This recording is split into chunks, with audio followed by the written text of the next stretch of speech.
comment. Oh. Okay. I'm not editing it. I'm done editing it. I'm tired.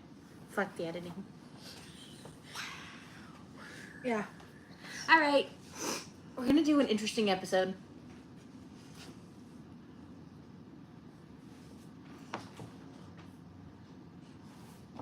We're going to try some crumble cookies this episode. Jeez.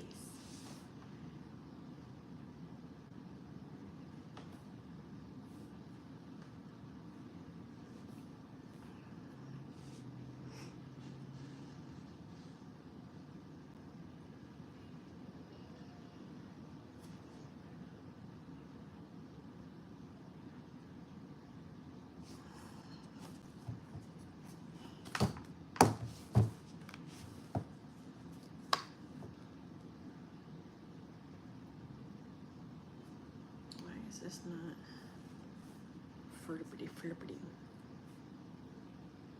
I don't know what. It's not flippity flippity. There it is. No, it's flippity flippity. Excuse me.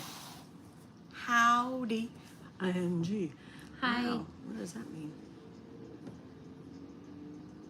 Wow, she's one of our top fans. You've got a little crown there, Miss Angela. La, la, la, la, la, la. Damn. Look.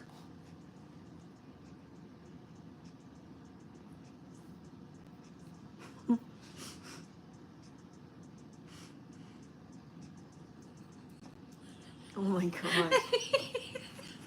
The crap you find is hilarious. I know. I find the weirdest stuff. Comes in handy. Okay. So, we went and grabbed some goodies from a place called Rumble here in Tucson. Don't know how it's going to taste. Never had it before. Neither have I. So we're going to find out. If we die, we know what happened. And you all know what happened. We got Just the kidding. miniature ones because the regular ones are like... Ginormous. Yeah, like one cookie takes up a good majority of this box. You probably fit maybe 2 in this box. And that's they it. now sell cakes along with cookies. So, We didn't see the cakes. We just seen the cookies. yeah, because they do a new menu every week. Mm-hmm. So we got a cheesecake. And I'm just gonna say this because it was pretty. It was very. So, we got these. So molten lava, chocolatey chocolate chip. This is a chocolate chip brownie. It's a brookie cookie. It's a brookie cookie, what she said. This is what the Raspberry cupcake one. cookie. A shark one. It's a sugar cookie. Shark sugar cookie. And the Biscoff cheesecake. Yep. So we have a knife. And we're gonna cut it in half. We're gonna cute it, and we're gonna eat. We're gonna try each one of these and see how we feel. Which one are we starting with? I'm kind of leaning towards the cheesecake. Okay, let's try the cheesecake first. We're gonna ruin our dinner. Wait, we haven't had it yet. But we've never had these, so. Daniel, she wrote it. Just use your fingers. It's like, as long as you can pick your nose, you should be fine. Yeah. You want a fork? No, I did not bring a fork. Do you want a fork? No, I'm good. Okay. All right. Okay. So. This is what a cross section looks like. Mm-hmm. And this is the innards. Did you show them the innards? Mm-hmm. Damn it. So there's the innards. I'm liking the cookie.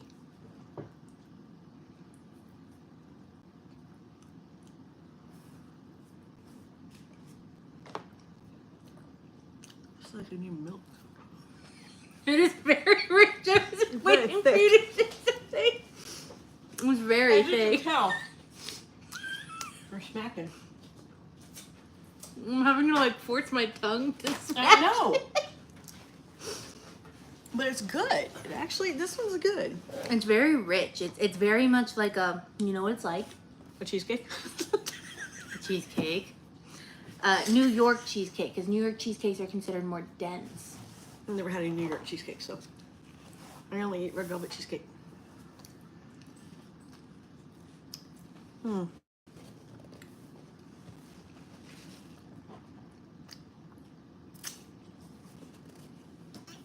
Okay. I mean, Okay. I've never had that type of cookie. In the cookie topping, the Biscoff, is that what it's called? Got a tart part. Never had that before, so that's very... Biscoff is a type of cookie. No, really? No, because we have like it as a cookie butter. Walmart sells it. Yeah, we sell it that, and we also sell it as a cookie butter. So the Biscoff cookie is really good. I like Yeah. that. The cheesecake, very thick. Very thick. It's something I think if you ate this, it'd probably fill you. Yeah, if you ate like the giant one. There was a big one, yeah. Yeah. You would eat the bigger one. You Yeah. would get full from that one. This is not bad. This is one of those that you don't want to, like a graham cracker, yeah. Yeah. That's what I get from it. This is not something that I would want to sit here and like eat it right away. Like I would take my time with it. Yeah. Just because of the consistency. It's not bad. Like I said, it's good. I've never had crumble cookie. I've heard of them before. Never had them. But this is not too bad actually. Yeah. Hey, Cheesecake Factory, come up with this. This is They good. probably do. So, probably. So, next one, let's do the chocolate chip, because I don't know how you can mess up a chocolate chip cookie. It's possible. Oh, damn. Did you hear that? Damn. Crunch. We'll give you this one. Okay. Hi, Thomas. Hi, Thomas. We're We're picking out on reviewing, junk food. we're reviewing crumble cookie. Look, you guys have little crowns. Aww. Angela's number one. No, seriously, if you guys look by your names, I don't know if it shows up for you, but it shows that you're our top fans. Okay. Chocolatey chippity cookie. Okay. Aww. When I tell people they're number one, they don't like how I do it. Sorry. So we have to be up at 5 o'clock tomorrow, or 4 o'clock tomorrow morning, to be at work at 5, just so you have a heads up. Yeah. Okay. I will say this is a little crunchy, It is crunchy. because for me, a chocolate chip cookie shouldn't be so crunchy. Yeah. It's crunchy. It's not the best chocolate chip cookie I've had. Who said I used the middle finger?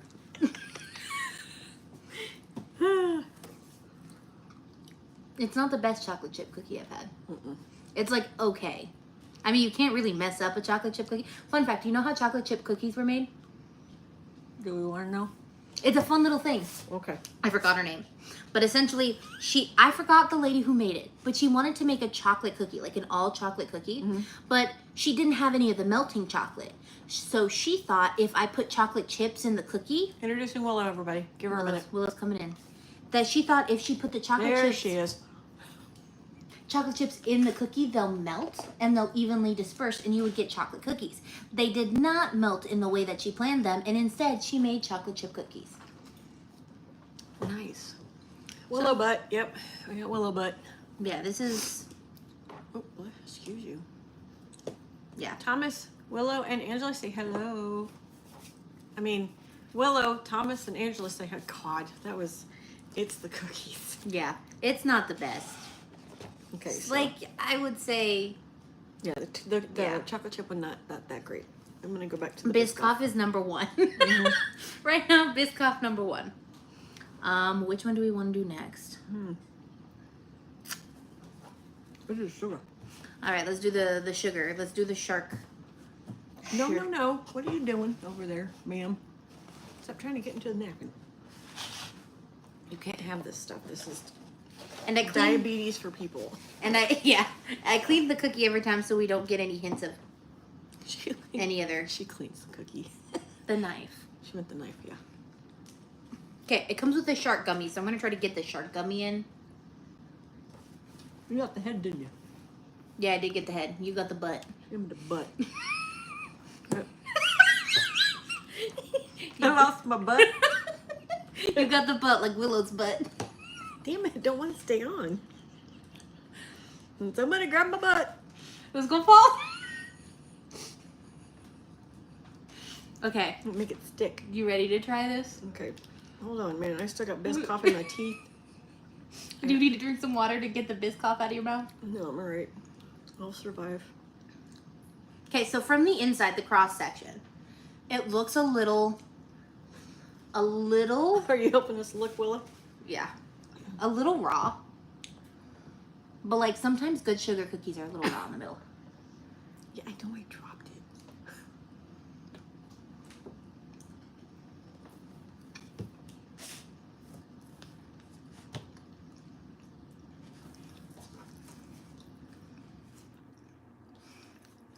No.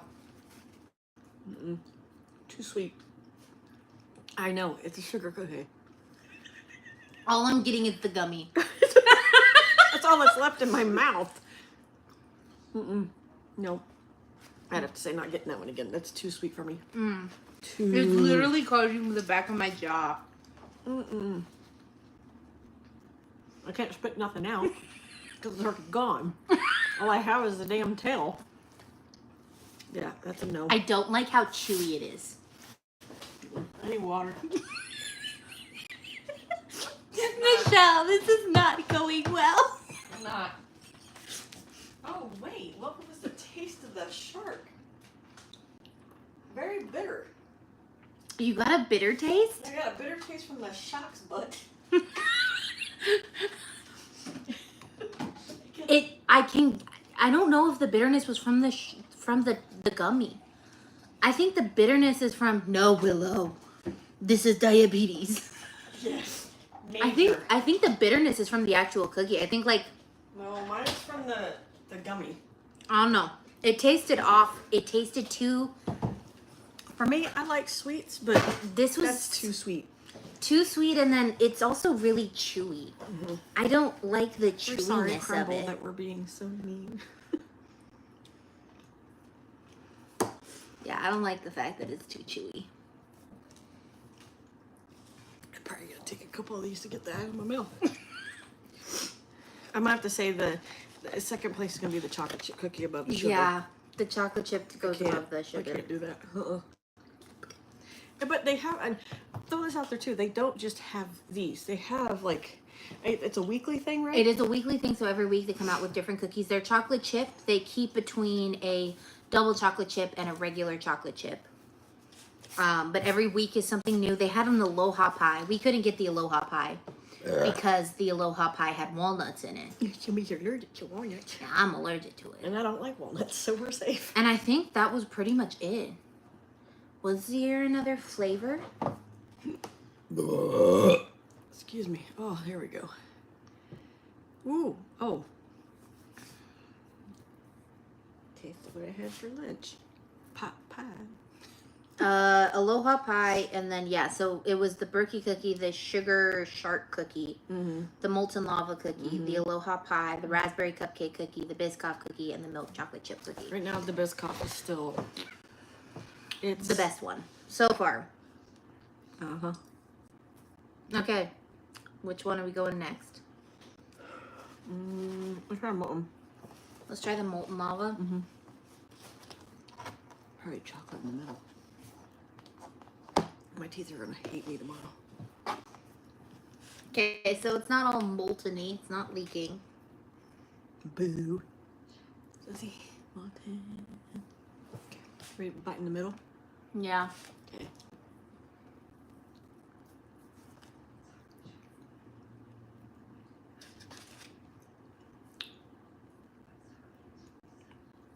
Very chocolatey.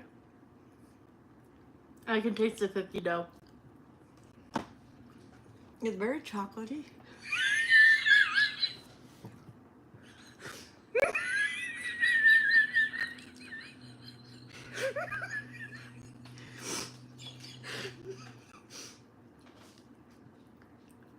Neither of you are impressed.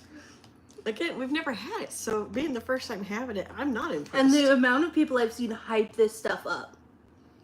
It's young people, ain't it? Yeah, my generation. There you go. It's also really thick. Like, it I just think took the me molten all that lava time. to clear your mouth palate. Yeah. I think the molten lava should be a little bit more runny and not so Thick and condensed. pudding-y.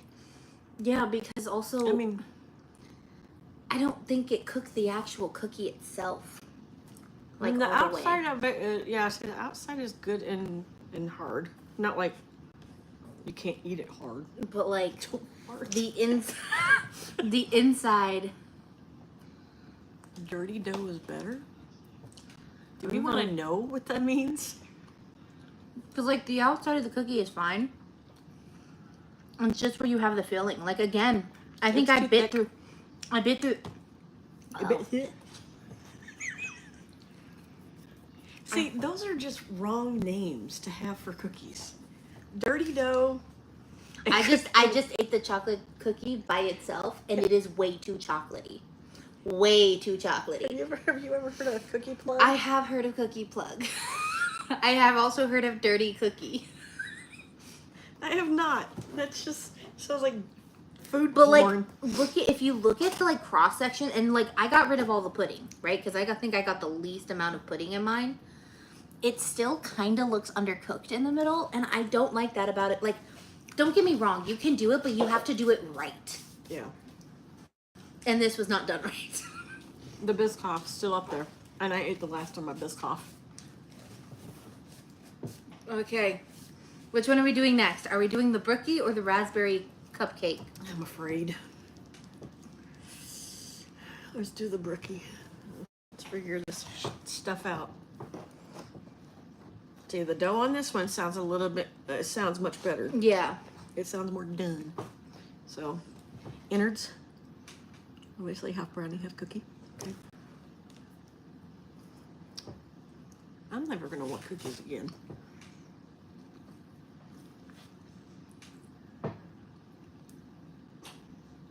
See, these are supposed to how beet cookies are done. Mm-hmm. If you still have some of the softness. softness. Here. Like, and I hate to say it, this chocolate chip cookie right here, It's not chocolatey at all. I agree with that. it's not chocolatey, but also it's so much better than the actual chocolate chip cookie. Mm-hmm. Not wrong. I'm gonna get tummy ache.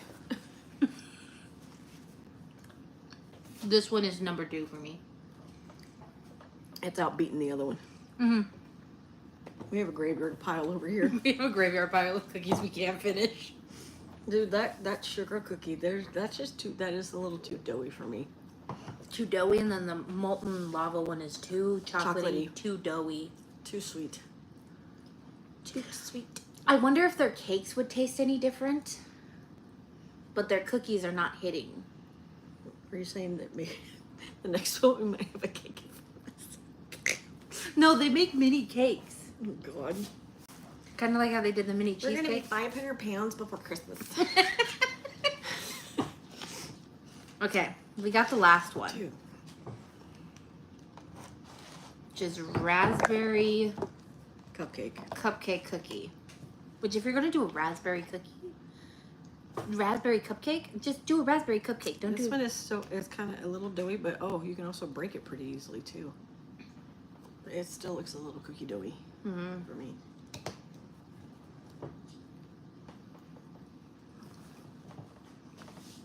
Okay. Okay. Very raspberry. Mm-hmm. You can definitely taste the raspberry. This one's not as bad. It does No. not stick to my teeth as bad. So I'm gonna have to put this as a second over the brookie. I actually like this because I like the flavor of the. See, this is I a see. sugar cookie done right. Mm-hmm. This is a sugar cookie done right. Is the sugar cookie done right? Yeah. The sugar cookie done right. Sugar cookie done I right. can't eat no more. I feel like I'm about to vomit. I ate too much sugar. That's good. I mean, I'm gonna crash later, so that's perfect. I'll be up at 4. Also, something I liked about the raspberry is if you keep eating it, you get a little bit of cream cheese taste as well. Oh, I just So it's taste like a really bad. raspberry cheesecake. See, now if they would have done that like they did with the Biscoff. Oh, hey Thomas, you work tomorrow? He said yes. Previously, he'll I think usually he works on Tuesdays. Excuse me. Okay, so if you do, beware and be forewarned. Corporate will be in town tomorrow. Come on, help us! Apparently, hence why we're going to be at work at 5 a.m. because we have not been working any freight and apparel. In apparel. So, pretty Were much. they working freight today? I don't know. I wasn't over there. I know Maria and Soko were working stuff. Because even Soko came up to me and she goes, okay, Michelle, what I need you to do is... And she just started listing a bunch of crap. I'm like, all right, I will not get on that. I am helping Gary. But yeah. She was joking. We're sorry, Crumble. We're going to have to give you, like... We're giving you, I'm giving it 2 out of 5. That wasn't even... Okay, if we're going to just do it to a 5, I'm gonna have to say it 2 out of 5. Yeah, because that was not worth the cha-ching. That was not worth it. Can you imagine, and I hate to say this, can you imagine how much worse the full-size cookies are? We would have been stuck with those. Insomnia cookies. I've heard of good things about insomnia cookies. Pray tell, what is an insomnia cookie? Insomnia cookies are named insomnia cookies because they're open super late. They open at 12 o'clock in the afternoon. Oh, it's a place. Okay. They open at 12 o'clock in the afternoon, but they stay open until I think 3 or 4 in the morning. And they also No wonder college kids probably go there. Yeah. They're on crack. Yeah. Might want to take my glucose. Yeah, this was... Again, the Biscoff, number 1. Mm-hmm. If we're going to rate these, number 1. I give that a 5 out of 5. 5 out of 5. The raspberry, I'm going to give that... 4 out of 5. Yeah, about a 4 out of 5 for that one. The molten lava, 2. 2. Shark cookie, 1. There ain't no hesitation. The chocolate chip cookie, 1. Mm-hmm. And then the brookie, 2. Yeah. 2 out of 5. It was definitely not. I think I would go back and I would get the raspberry cupcake cookie, and I would get the Biscoff more than I would any of the others. Yeah. Dude, we gotta do this every month now. You know that, right? We gotta do a cookie review. We have to do a cookie review, especially for Halloween. Ooh. Are you fat? I'm like, yes. Yeah, that was not worth the hype. I should have known better. Dirty dough is next then. Hey, you know Dirty what? dough. Okay, we'll do that. We'll have to do dirty dough, and then we'll do insomnia. Mm-hmm. And then see what each place has for Halloween for the month of October. Yeah. And then we'll pick one. Because all of them are going to have at least a pumpkin something. Yeah. We can't do too much though. I'm thinking if we can get a smaller box, we'll do a smaller box. And that's 6. Yeah, that was... Okay, so I'm looking at Dirty Dough's weekly cookies. Wow. They got red, white, and blueberry. Ooh, okay, I'm intrigued. It's a soft sugar cookie filled with vanilla cream, topped with cream cheese frosting, and covered with sweet cherry and tangy blueberry toppings. My dentist is Oro Valley Family Dentistry. Be prepared. Might be coming to you sooner than later. Yuzu icebox. Hold on to your taste buds. A soft graham cracker cookie, topped with tangy yuzu frosting and a zesty citrus seed drizzle. Yeah, that's 5 times fast. Cowboy. Yeehaw! A soft oatmeal cookie with creamy filling, topped with cinnamon frosting, toasted coconut, mini chips, Nope, you had me. Yeah. and crunchy pecans. Not doing that one. Strawberry lemonade. You have to try each one. No, I That's don't. part of this game. Don't do it, then you have to answer to the Squid Game guy, me. Okay. Use A your strawberry. finger, Abigail, or more. A strawberry cookie busting with strawberry jam, topped with zesty lemon frosting, and a splash of lemonade magic. And then they have the classics: A brookie? brookie, chocolate chip, cookies and cream. Ooh, what is that? The reverse. Reverse. That looks like it's gonna be a peanut butter one. Every cookie they have before they can even. You want to try? You want to try our leftovers? Cause What'd you guys do to them? we bit just into taste them. them. They're not. Folks, this They're was not meant worth to it. be them They're eat not worth it. all of them because No. they paid like $10 a cookie. Rip off. No, we paid $18 for all Oh, 6. per cookie? Okay. I know now. True. Per cookie. No, it was The only 2 that are good in there is the raspberry cupcake cookie, and the Biscoff. The Biscoff cheesecake cookie was good. is really good. Maybe you guys both learned a lesson. $8 a cookie isn't worth it. I don't think it's $8 a cookie, but okay. I think it's more like $4 a cookie. Do your math. Do it right. Right. Let me double check. So if But we're not doing the math. 3 is 12.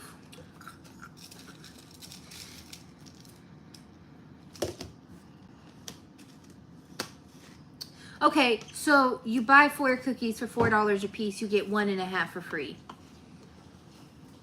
It's just been like crap. Cookie Club has a Mexican sugar cookie that looks amazing. So what was the one that we were looking at? I want to know about the That's reverse. dirty dough. I think the reverse. It doesn't say anything about the reverse. It looks like it's a. It looks like it's a Reese's peanut butter cup. What was the other one? Insomniac. Cookie Plug. And Insomniac is it. 1, 2. I'm Marisa Pays. What doing in there table? Okay, Cookie Plug. Reverse looks like a what? A PB cookie. Yeah, it does. It looks yummy actually. When did this turn into a food review? S'more cookie. Oh, you had me at s'mores. Sugar cookie. Pixie junkie cookie. Oh, it's rolled in the good sprinkles. Firecracker cookie. Chocolate chip cookie. They're both okay. She said Insomniac and Cookie Plug, I think, are both no weekly change, so they're always the same. Okay. Ooh, what's that one? Purple New cookie with white chocolate chips. It's called a purple haze. We're gonna see Jimi Hendrix all. Chocolate caramel cookie. A chalk rock cookie. No, I'm good. Cookies and cream cookie. Mm. Apple Ooh, pie apple pie. cookie. Oh, Strawberry strawberry. cheesecake. Red velvet. You had me at red velvet. Snickerdoodle keto chocolate chip cookie. Doodlerless nickel. Ew. Wait. Those Okay, are I'm sorry. Don't say it. Plug poppers. plug poppers. Try all 12 flavors with our plug poppers. Just Mini cookies. that's the wrong name. Come on now. It looks so good. It does. It looks so good. Where did they run? I didn't even look. We're not going to.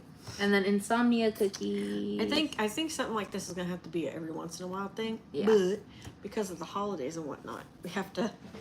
Okay, insomnia. So the classics. Okay. Oh, no, we don't want delivery. No, we want exit. It was showing you. You hit the arrow. Oh, okay. No, Sorry. you have to.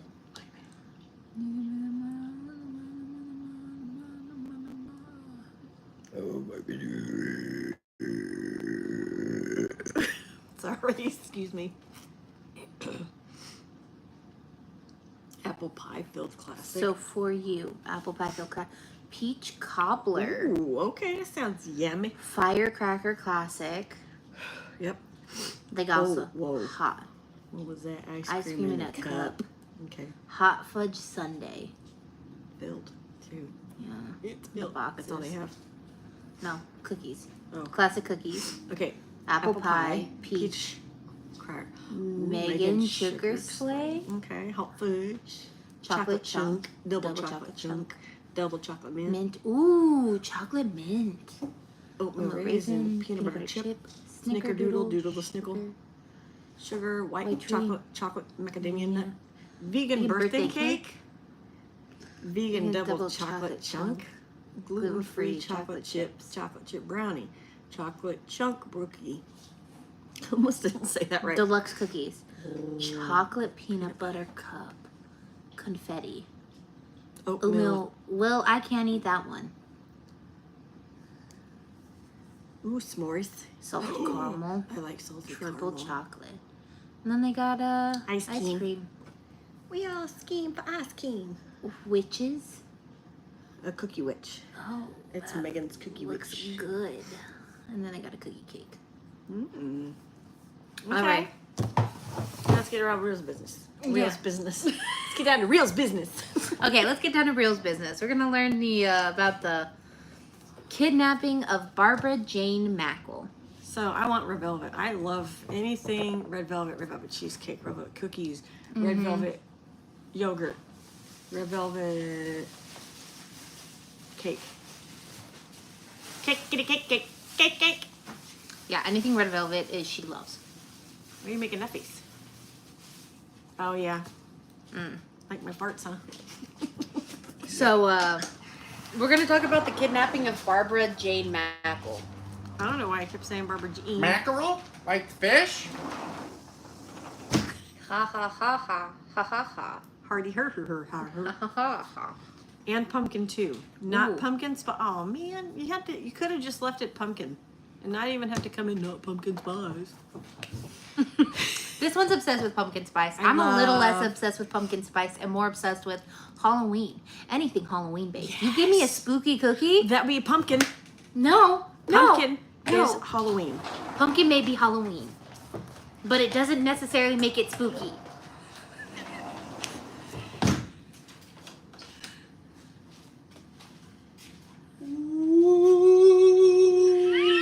You guys hear that?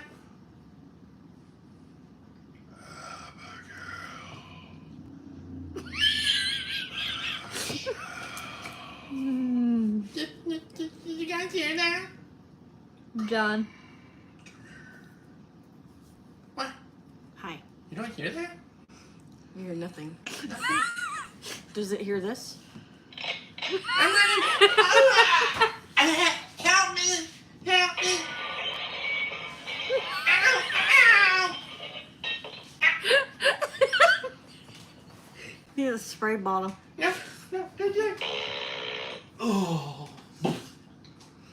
Okay, so this one isn't going to have a lot of history, but we are going to mention somebody super historically important. Did you say some bloody? I said somebody super important. Somebody once told her. And it's going to be a feel-good story. Excuse me.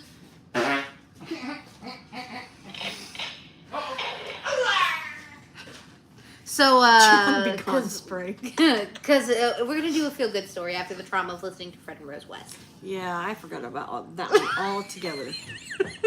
You just blocked it out. I did block it out. I think Okay. that day I was really tired too, so I was like, I'm not going to remember. I don't feel like remembering it. So she does survive, but it might be a little touch and go, but she lives. She's fine. A little traumatized, but aren't we all? It's not my fault it takes that long. Trauma blood. Yes. So let's get start off with a word of notice. Barbara is not a child. Barbara I was gonna do it. is instead a college student. And this is based in the 1960s, so it's going to get a little groovy. I don't have a sound for that. To rocking in the corner. That's my problem. I don't block the trauma. She blocks the trauma. I will tell you, Barbara Jane just blocks the trauma. She just doesn't happen. Doesn't exist. It's I know what you're insane. talking about. Oh nope. So in the weeks leading up to Christmas break in 1967, Barbara Jane Mackle, who was a student at Emory University, which is located in Georgia, was looking forward to Christmas break. She wanted her studies to be done and she wanted her finals to be over with. Because as soon as they were done, she would get to fly to Miami to visit her family. Sadly, when her dad, Robert Mackle, talked to her on December 14th, she had a cold that had slowly changed to the flu and she seemed really sick. And he was worried. Barbara's mom remembered Robert wanted Barbara to come home right then and there because Emory's infirmary was actually full because people were also getting the flu and the cold at the same time.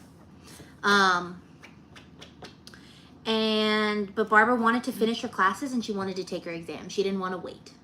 Okay. She wanted to do it as soon as possible. Oh, blame her. Another reason she wanted to stay was because if she left early, she would have to reschedule her exams, and she just wanted it all over with. So Barbara and Robert came up with a conclusion. Her mom, Jane, would come to Atlanta to take care of her. So the next day, Jane got on a plane and was in Atlanta within a couple of hours. Her mom checked into her hotel and told Barbara, "You're going to stay here." Sorry. Barbara. You got it. Who's Baba? Barbara. And told her, "You are going to stay here and I'm going to take care of you, and then you can take your exams." Okay. Barbara agreed to it, and then Jane took her temp. It was 101. Dun, But despite it being a bad cold flu mix, she kept studying through the weekend, focused on doing well for her exams. Later that day, dedicated student. Later that day, Barbara drove to the Rich Building at Emory School of Business and sat down to take her test. And the instructor was like, "You look awful." Thanks for noticing. And then said, "You can't stay here and you have to go to the infirmary." She then went to the infirmary, but remember, I said it was full because of cold and flu season, so they sent her home and told her to rest. So what is she supposed to do with her exams? Well, Did they allow her to take it? We're going to get to that. Sorry. She went back to her mom's motel and slept. When she woke up, she felt a bit better and she was determined to take her history test. Okay. She just would walk in and act as if everything was fine. She put on a little concealer and blush to give herself some more color. Okay. And she went to her exams. So while Jane was getting ready to take her test, the motel phone rings and Jane answers it and she hears an unfamiliar voice. And it says, "I have a registered letter for Barbra Mackle."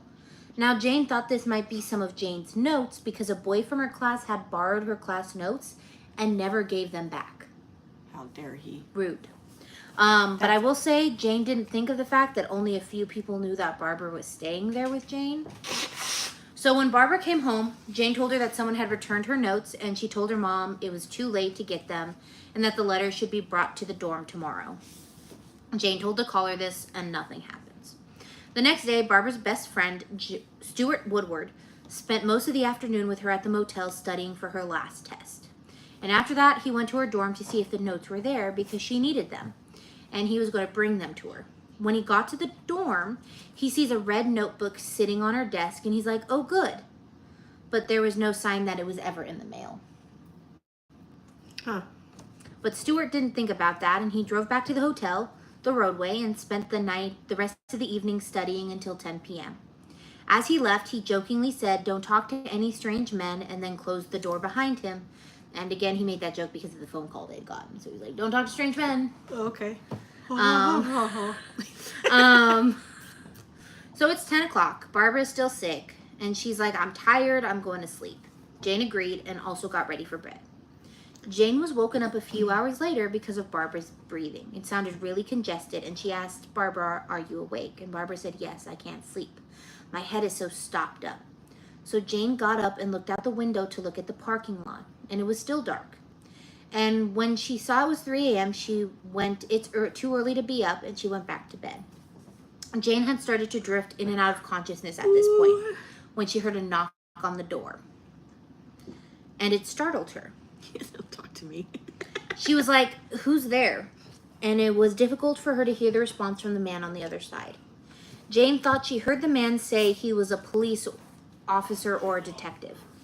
The man had explained there was a young boy in a white Ford and he'd been in an accident. He's in the hospital and he's asking for you.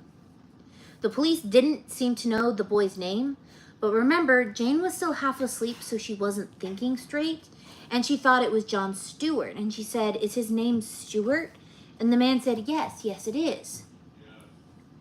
When Jane looked out the window, she saw a man that was clean-shaven and wearing a police hat with a badge on it. So half asleep, she went, "This seems legit," and she opened the chain on the door. The man bashed his shoulder into the door to force it open, literally stripping it away from the frame. This knocked Jane on the floor.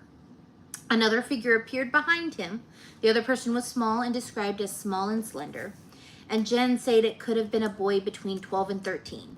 Jeez. Their faces were covered by a black ski mask. Jane said the small boy tied her hands and ankles. And so when Jane looked over at the policeman, she said he was chunky and he had a round face, a moon face. He spoke well and spoke softly. He didn't act or look like a hoodlum or anything like that.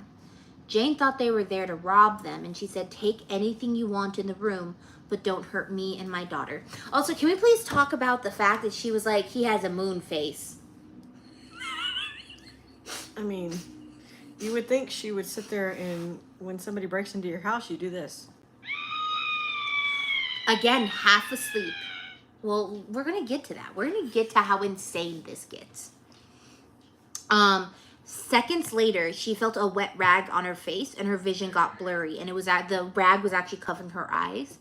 She could only hear him say, give her more. Give her more. Aquaform? Chloroform. Oh, this. Jane hearing this, pretended to go unconscious and just went limp. Because essentially he was telling him, give her more chloroform, give her more chloroform. What did I say? Did I say chloroform? No, you said something else. I forgot what you said. Chloroform? I'm never going to kill anybody. Jane said she looked up and saw Barbara's nightgown going out the door between him and the other intruder, and then Barbara was gone. Oh, wow. Jane said the room was quiet. So, rightfully terrified, Jane started to make her way to the phone. Now, remember, her hands and feet are tied. Oh, I said aquaform. Oh. Remember, about right. Her hands and feet are tied. When she reached the phone, she saw that the phone was knocked over and she couldn't dial because her hands were tied behind her back. So she just starts yelling into the receiver, but the phone didn't connect to the overnight clerk. Stop. Stop. I don't want that. Sorry. I'm trying to charge this stupid ass thing. No, really? You couldn't connect? Give me that clue. Click on the video. Well, I was trying to get rid of that thing though. I want it gone. My tablet's slow, okay? It's special. Like its owner. So she starts yelling into the receiver, but the phone doesn't connect to the overnight clerk. Okay. So she's just yelling in the air. She's traumatized, so she's not thinking straight. She thought it might connect to them automatically, but it didn't. So she struggled to her feet, and again, her feet are tied. So she bunny hops, to the kitchenette with a pair of scissors that were on the counter. Yeah. And again, because her hands were tied behind her back, she couldn't get them. Okay. Or get them to work in any way. So she hopped to the door and made her way into the parking lot. Okay. Which, might I say, bravo, insanely smart. Mm-hmm. I don't know how after all of this she was still thinking straight. They're still cold. Are they? Microwave. She pretended to, she pretended to pass out with chloroform, and then she hops because her feet are tied. So she's outside just screaming for help. She is literally in the parking going, help, help, right? Yeah, she's doing that. No, it doesn't matter saying help. And no one responded. Nobody looked out the window. Nobody turned on a light. Seriously? Nobody opened their door. Nothing. How do you not hear somebody freaking screaming in the parking lot? So there is a woman screaming for help and no one did anything. Thanks a lot. I know how I feel. You know, I can get stuck or something. I mean, they bring me back. So this is where it gets really agitating. I'm going to wait till you're sitting till I tell this next part because this part gets really agitating. Are they all doped up on acid? Even here? Put the Jimi Hendrix record down. It's probably hot. U.S. Ranch? Yeah.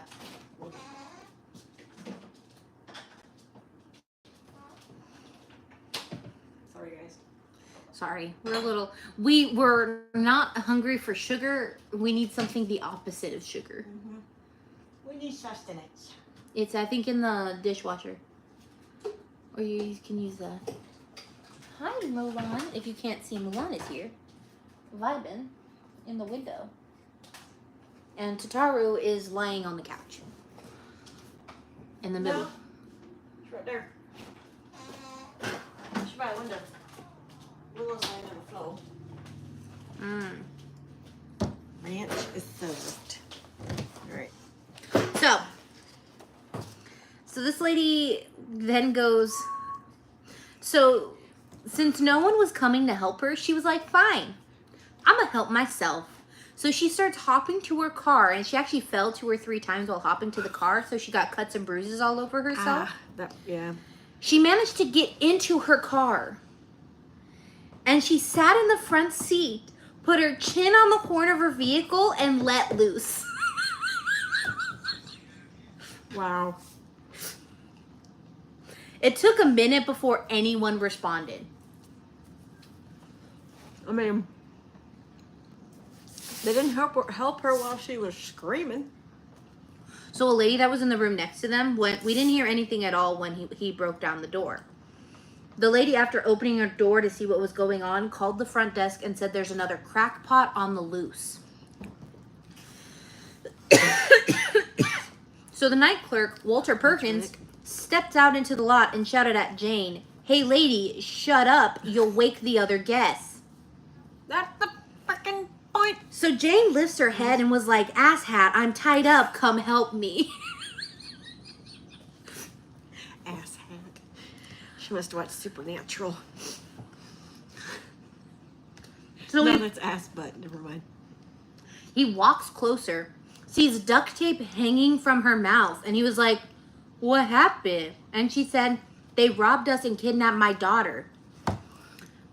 And then Walter Perkins just stared at her and went, "I thought it was a mother-daughter disturbance." Okay. Jane said, "Call the police." And he stood there and fussed at Jane. He didn't call the police. Asshat. Later, Walter tried to justify his actions by saying he didn't want to alarm any of the other guests, so he was trying to be discreet. Seriously, dude, just fucking call the cops. So after he's been fussing at her, and there's some back and forth between Jane and Walter, she asks him to cut her loose. You want to know what the loser did? Left her there? He only cut her hands and not her legs free. I mean, she really didn't need him to do that. She did the rest herself. So then Jane hopped back to her room, cut her own legs free, and then called the police. Walter never called and just went back to his desk and sat there. Thanks, Walter. You're a big help, man. Jane thought they had been robbed as well, and that these people were going to assault and then kill Barbara. But after calling the police, she realized nothing but her daughter was taken. Oh, wow. So this was a planned kidnapping of her daughter. Premeditated. Yeah. So the 2 officers Fancy arrived word. to a code 77, which is a kidnapping, which is not common at all. So they arrived quite quickly. Officer Walter Bayer and Officer Bumgas got there. Oh. You okay, Marie? Marie.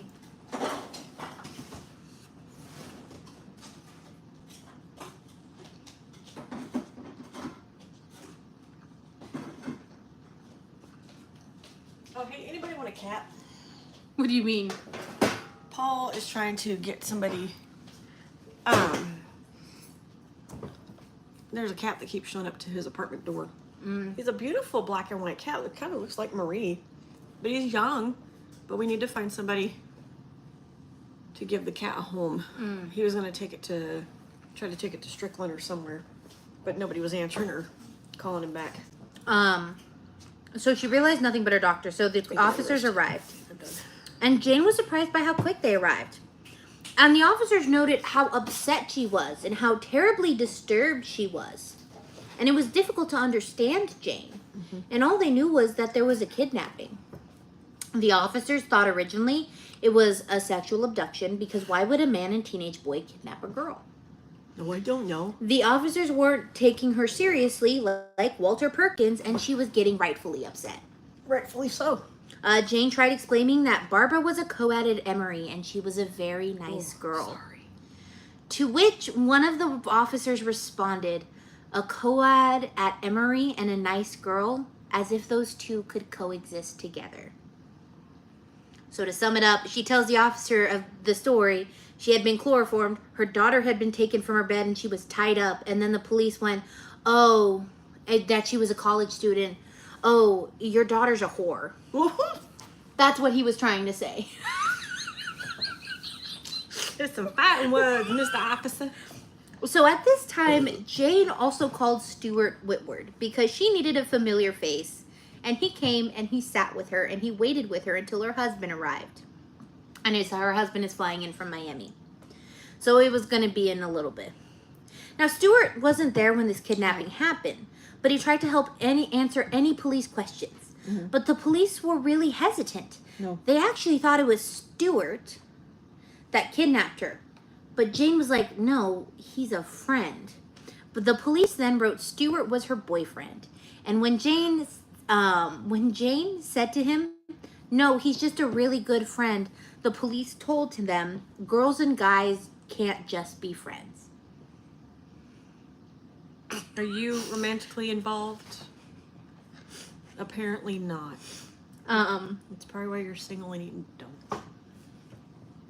Which, yes, you can be friends. So Stewart explained that he had noticed a white male driving a late model blue car hanging around Embry campus, staring at him. And this was just a few hours before Barbara was taken. And when Stewart went to go confront the man sped away. Other than that, Stewart had nothing for the police. So the police wrote the event pretty much as it was laid out, but there was literally no evidence. In a short time, plainclothed police detectives arrived at the motel. But that didn't really help. To Detective Mac Dover, Jane looked, and I quote, mentally ill and could have passed for drunk. Only the fact that she was chloroformed, that's okay. He used the word looped to describe her. Fucktard. God. He also said she appears drunk and she might have huffed ether. So there's a real possibility she is high of her, not her own volition. I mean, this was the acid times. Now, eventually, the detectives realized that she was panicked and was in pain from the assault. Still, Jane and Stewart both felt that the detectives were just as suspicious of their story as the initial officers, and the police kept treating them as such until Robert Mackle appeared a few hours later.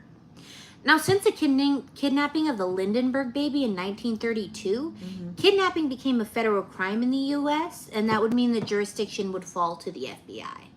Makes sense, because that's why they have the missing, what is it, for missing and exploited children. Yeah. Not foundation, but y'all know what I'm saying. Yeah. So you may be asking, how can they fly so quickly? Get there so quickly? I'm sure the police didn't call them about the kidnapping. Jet propelled. Barbara's dad was a wealthy real estate developer in Florida, but he also ran in some powerful political circles. So the Mackle family was pretty powerful. That may have attributed as to why Barbara was taken. But he also ran in such powerful circles that he had the phone number of the FBI director, J. Edgar Hoover. Man, he got him in the phone. Which is wild. So Hoover is one of the most famous FBI directors, a name that is still talked about to this day. And his actions have affected the FBI. Dude, I mean, if you think about it, even back then, money bought things. Mm-hmm. If you had the money, you're going to become top priority. So Robert Mackle had his number. So if you have the resources, use them. But don't misuse them. Robert called Hoover's office immediately, and when he got there, the case was given highest priority, and it was taken from the police, which thankfully, because they weren't doing nothing. They were too busy farting around. When Robert was driving to Atlanta, he told people later that he was so fixated on his daughter, wondering what could be happening to her that moment, that he also kept repeating, this has to be a nightmare, and he couldn't focus on anything else. This was before he even thought about a kidnapping for ransom. He thought just like the police. It was just a sexual abduction. Because, fun fact, kidnap for ransom had actually died down. No one really wanted to do just kidnap for ransom, that was not something that was super popular. And it's not popular now. It's not very big now. It's died down a lot, but the anxiety, the anticipation, and the stress of the behind the scenes is what a lot of people don't see for families and for parents, that it's your child. Yeah. You know, your kid was just taken. Why? What was the purpose of being taken? Which we'll probably find out. But what was the purpose for being taken? So while Robert made his way to his wife in Georgia, several family members and Robert's business partner, William O'Dowd Jr., were waiting for any word at the Mackle house, and O'Dowd refused to leave no matter what. And he was also intent on keeping that line clean in case there was a call. And a little after 9 a.m., the phone rang. And O'Dowd answered. And he said he heard a man, and he said, "Is this Robert Mackle?" And O'Dowd calmly said, "He's driving to Atlanta." And the man on the phone said, "When you can, tell him to look under the palm tree in the northwest corner of the house under a rock about 6 inches down." O'Dowd was confused because he knew something bad had happened, but he didn't know it was a kidnapping. So after this, the man said to tell Robert, and O'Dowd said he's not here and tried to ask following up questions. And the man on the phone said that's all and hung up. So O'Dowd said the man sounded Latino, not Spanish, but possibly from a country that spoke native Spanish. He also said that it might have been a Canadian caller. He said the call was muddled and the accent kept coming in and out, so he wasn't sure if it was real or not. So O'Dowd, confused about what was happening, because he was not kept in the loop, ran to the palm tree and started digging where he was told. But he said dig 6 inches, Yes. correct? Yeah. Okay. But Elliot, a brother of Robert, said, "Stop digging, because the FBI was coming, so let's not touch anything." Yeah, because you want to destroy evidence that could possibly lead them to who has her. When the FBI arrived, they listened to O'Dowd's story, so the FBI agent called his partner and was like, "Hey, this is an actual kidnapping." And they said, "Yeah, this is real. This is a real..." Like it wasn't before. I mean, nope, she just playing hide and seek with 2 dudes. Yeah. Come on. So they asked about the palm trees, and they said they had a cluster of phoenix palms in the northeast corner of the house. So the FBI started digging. They found some coral that could have been taken away when they were trying to be careful because they didn't want to break anything. But on the second shovel of dirt, one of the agents found there was a rolled up piece of paper protruding from a rubber stopper end, and he removed it. Okay. It appeared to be a broken laboratory beaker that was... I like beaker. That was smashed when the shovel went into the dirt. Oh, so they broke the glass. They broke the evidence. So St. Pierre, one of the agents, got worried because there was a note that was left, and he asked the maid to get tweezers because he didn't want to touch the note. That's why you wear gloves. And that's why... And what they found was really scary. They found a ransom note.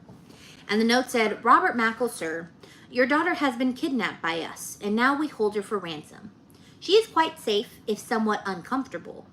We offer not proof of our possession of her at this time. It will arrive by mail in a few days. Barbara is presently alive inside a small capsule buried in a remote piece of soil. She has enough food and water and air to last 7 days. At the end of the 7 days, the life-supporting batteries will be discharged and her air supply will be cut off. The box is waterproof and a very strong fiberglass reinforced plywood. She has a little chance of escaping. The box is an unusual, lonely place. She has no chance of being accidentally stumbled upon." The note continued. It was 3 pages long. Good Lord. And it was very detailed. It went on to demand $500,000, which is now about $4.8 million in today's money. Man. The letter said that they demanded it to be issued in 20s, and no more than 10 notes can be consecutive serial numbers. They said the bills required an 8 hours of examination before they could reveal where Barbara was. They also said that it should occupy no more than 4,000 cubic inches and therefore should be delivered in a standard suitcase that is 31.5 inches long, Jeez, what are these people, mathematicians? And 18.75 inches high. Just and pick a suitcase. And 6.25 inches deep. Oh my God. Just pick a suitcase. We need to go that in depth, you OCD fuck, Tom? Which, if you ask me, it's Ask got to me. be a little bit terrifying when reading it because that means it was planned out. That was like professional vibes. OCD. Yeah. Because when calculated, that was a total that would fit a total of $500,000. But also the thought that she is buried underground. Yeah, I mean, I wouldn't. My poor. My arm was getting chunkier. Once the Mackles were ready to make the exchange, they were instructed to place an ad in the personal section of the Miami newspapers, all of the Miami newspapers, that read, "Loved one, please come home. We will pay all expenses and meet you anywhere at any time. Your family." Once the ad appeared in all the papers, the kidnappers would call to tell them further instructions. So this gave... So they had to place an ad for them to call back? Yeah, they had to put an ad in all the Miami newspapers to get the kidnappers to call them back.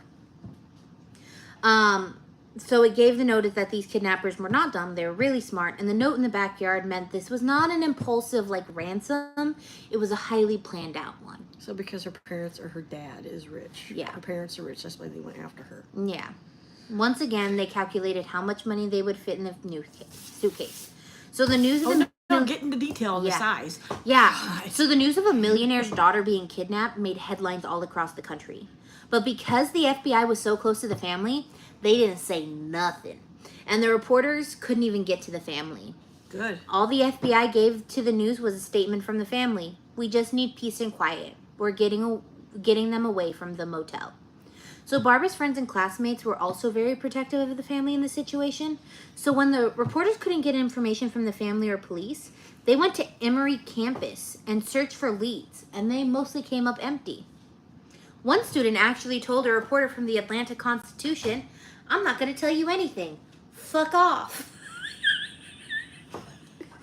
Barbara's roommate, Ramsey Owens, when approached, was like, "I'm not telling you anything." They said, "I've spoke to the FBI and I feel that anything that could help has been said and done." The people that they did get to talk didn't talk about the case, but instead talked about what a great person Barbara was. So, nice. That she was friendly and nice and they wanted to see her again. Aww. So while everyone was scrambling to find her and figure it out, Barbra Mackle laid very still inside a coffin-shaped box buried somewhere in the remote forest of Georgia. So I'm telling you this so you can remember that she survives. But I also want to tell you the thought process she was going through because I think it's really important. She thought to herself, "I'm being left here to die." She thought, "This is it. This is the end." The vessel that she was put in was a box that was reinforced plywood with 2 pipes leading out of the lid, presumably to the forest above, the surface above, and she had no idea where she was. She didn't know how far she was buried. She only knew that her kidnappers said she had enough food and water for 7 days, and that if her father paid the ransom, she would be set free. Come here. Come on. Come on. Yeah, it's okay. She said the kidnappers left a small amount of food within reach that she would have to eat while laying down. She also was also able to access the water bottle at the bottom of the box through a long straw. Okay. Later, after she was rescued, she would find out her captors had drugged the water to make her sluggish and docile. The other thing was that there was an exhaust fan supplying her air and a single light. And the electrical supply was for both was connected. When one was on, the other would go off.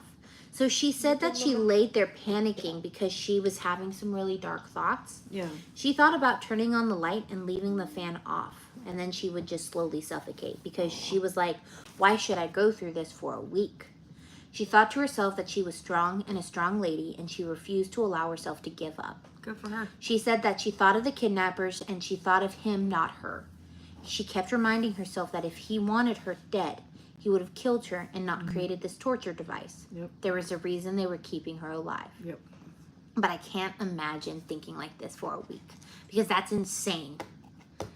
Yeah, because I mean she's already going to have trauma after the fact anyways. Yay, it's great that she survives.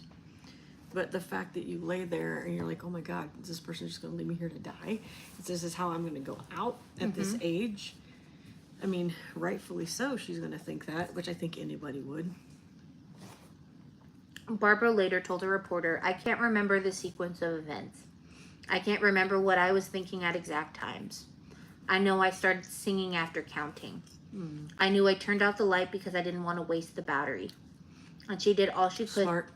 And she did all she could to take her mind off of what was happening. She sang Christmas carols and she counted. She talked to herself endlessly. She thought about her family and friends. And she said that she had the light out and she reached to turn it on and it flickered. And then it just went out and she was left in the darkness. She then became convinced that she was going to die in a makeshift coffin in the middle of the woods. So, now back to her family. It took a day. You're at your. Oh fuck! It hurt. Ow. All I was gonna say was, you're right. This is almost like a movie. Mm-hmm. Man, that hurt. So now back to her family. It took a day for Robert Mackle to collect the money, because in today's money it's like $4.8 million. By the night of December 18th, he had collected the $500,000 in cash, and he loaded the bills into the suitcase. Now it was a little tight because The dimensions of the suitcase. they couldn't find a suitcase that matched those exact dimensions. It was Robert's employee, Billy Vassals, who found a suitcase where it fit. Billy actually said that it was a perfect fit, that if they had put one more bill in, it wouldn't have fit. Oh wow. When the money in the suitcase, they had placed the ads in the paper in all of Miami. And the Mackles waited. And with every hour that passed, they wondered if they were going to see their daughters again. Vassal said that at high noon, they were getting more and more helpless. A few hours later, the phone did ring. And it was someone pranking the family. Wow. That's that. Yeah. Because people are awful. So in the early hours, when the family was so close to giving up, the phone rang at 4 a.m. It was a man's voice, and they said it was really formal, and it was nothing like the prankers. Robert said he knew it was the kidnappers. The call gave directions to a remote location in the Fair Isle Street in rural Atlanta, and it passed over a crossway. He said if you looked over a crossway, you'll see a white flashing light. You'll put the money in the box, which will have to the right, and you'll do it gently and gently close the lid. You will then turn around and leave. Is that clear? Robert said, I understand. The kidnapper also gave further instructions. You are to come alone. You are to drive your Lincoln to the location. You are to wear a white suit, and that's it. How did he know he had a Lincoln? He followed him. He knew all that information. They knew all that info. Okay. This is indicated that the kidnappers were going to monitor the entire drop site. And and making him wear the white suit to make sure he was listening. So since Robert Mackle was close to the FBI, he had a lot of control about how the case was handled, and he told everyone he wanted to cooperate with the kidnappers and follow the instructions exactly. Right. They did tell him, we are going to follow you in an unmarked car at a considerable distance, and we're going to have agents around. The agents would be calling each cross street they passed so the headquarters could follow along on the map. So when Robert finally reached the general area of the causeway, he became confused where he was and got turned around. And he was panicking because he was afraid he was going to miss the deadline. So he's looking for any houses or businesses that you can ask for directions when he finally spotted a fisherman. And in the confusion, rippled back to the agents at the headquarters because they're following him and they're like, where are we going? This is not anywhere near the causeway. The fisherman gave Robert instructions and he was able to backtrack and make it to the drop site.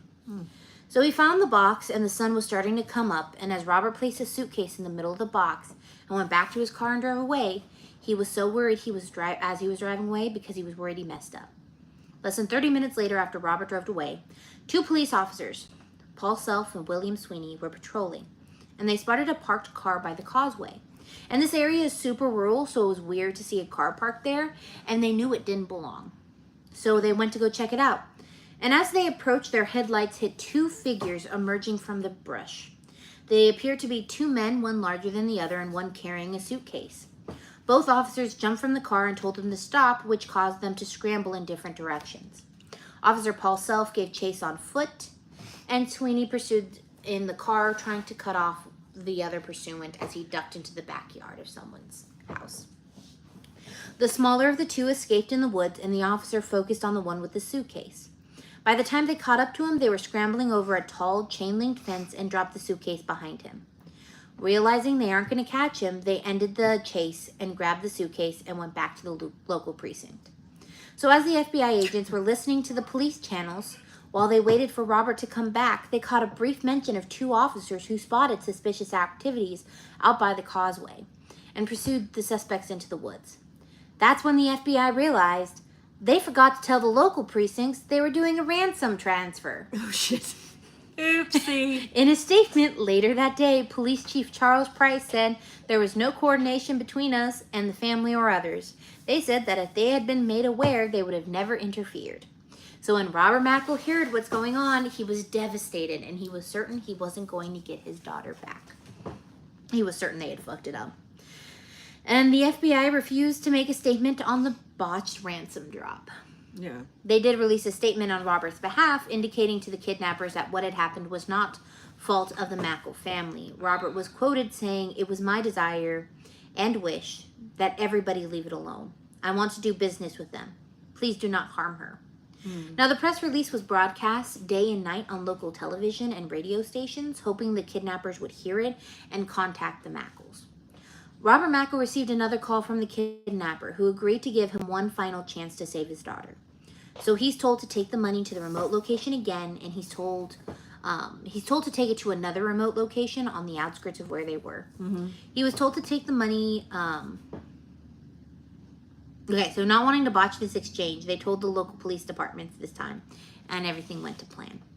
So the 2 officers that foiled the last exchange actually discovered a Volvo station with Massachusetts plates. They believed it belonged to the man who ran into the woods. Inside the car, they found a rope, tape, a ski mask, believed to have been worn by the smaller person, and more importantly, a key to Jane and Barbara's motel room. Okay. They found other stuff, including a blonde wig, several road maps, miscellaneous camera equipment, and rolls of film. At the scene, they discovered a boat registered to Dr. Robert Hurley, which they believed was used to reach the pickup location. Now, when the agents ran the plates on the Volvo, they learned the car belonged to a man named George Gary Deacon, a resident of Massachusetts with no known criminal record and barely any evidence of public existence.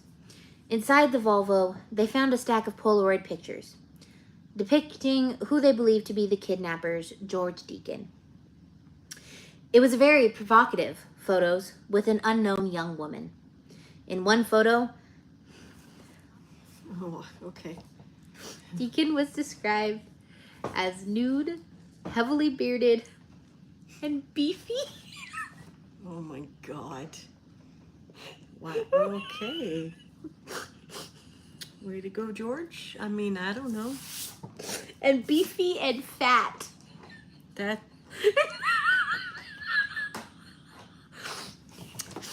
All right, George. That's how the police described him. He's beefy and fat. Got himself a black beard. Beefy and fat, laying on his back on the bed. In another photo, Deacon is nude except for a police cap on his head. Oh, God. Remember, the kidnapper had a police cap. And he's holding a telephone as though he's about to make a call. And other photos of an unknown woman in various states of undress, posing provocatively. Now, when the agents get to the 5th photo, Barbara Mackle is laying on her back on the ground. And she is dressed, and she has a sign reading "Kidnapped" placed under her chin. Oh, wow. In the photos, Barbara's eyes are open. Her mouth is a little open. She looks strange. The police actually thought she was dead in the photos. Wow. That's how strange she looked. You can actually look up the photo. The police thought she was dead. So there were 7 photos that they found, but the Polaroid cartridge contains 8. So the police thought it was the photo they were promised that the Mackles hadn't received yet. Okay. So I'm letting you guys know now, George Deacon is a wild man. Apparently. He's crazy. He's also beefy and fat. Yes. On December 20th, investigators learned a little bit more about George Deacon. He had moved from Massachusetts to Florida, where he found work as a boat driver for a marine science laboratory at the University of Miami. So at this point, they found his boss, Robert Hurley, Dr. Robert Hurley. He was the head marine at the lab, the one who the car was registered to. So here's where it gets kind of weird. George Deacon was described by Hurley as an incredibly bright and capable man who provided assistance to the research scientists in his field, in addition to diving for them. Deacon would build various kinds of ventilated boxes and containers that the team would use to transport their specimens. Okay. Yeah. When he was hired in June 1986, George Deacon was 23 years old, and he claimed to have attended Northeastern University in Boston. Under previous work experience, he wrote that he last worked as a Channel Charter service driver in Sitka, Alaska. Say that 5 times fast. Yeah. And that his supervisor was Jay Christ. Oh, Christ. His resume, and it was impressive. And it read as someone who had an interesting career in science engineering. But he was only 23 years old. Okay. So the reason I am specifying his age is because most of the jobs that were listed would need a lot more experience. Okay. So I'm thinking, when did he start college? Because he would have had to begin at 16 to at least get some of the careers that he was in. Yeah.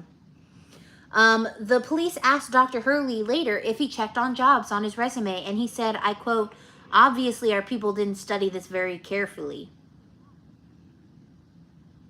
Okay. Sorry. I Yeah. thought you were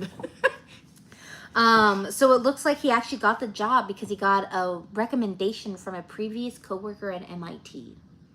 Wow. Okay. So because of that, they Just didn't look Marty at his Peanut. resume. And when they met Dr. Hurley, they also learned something really interesting.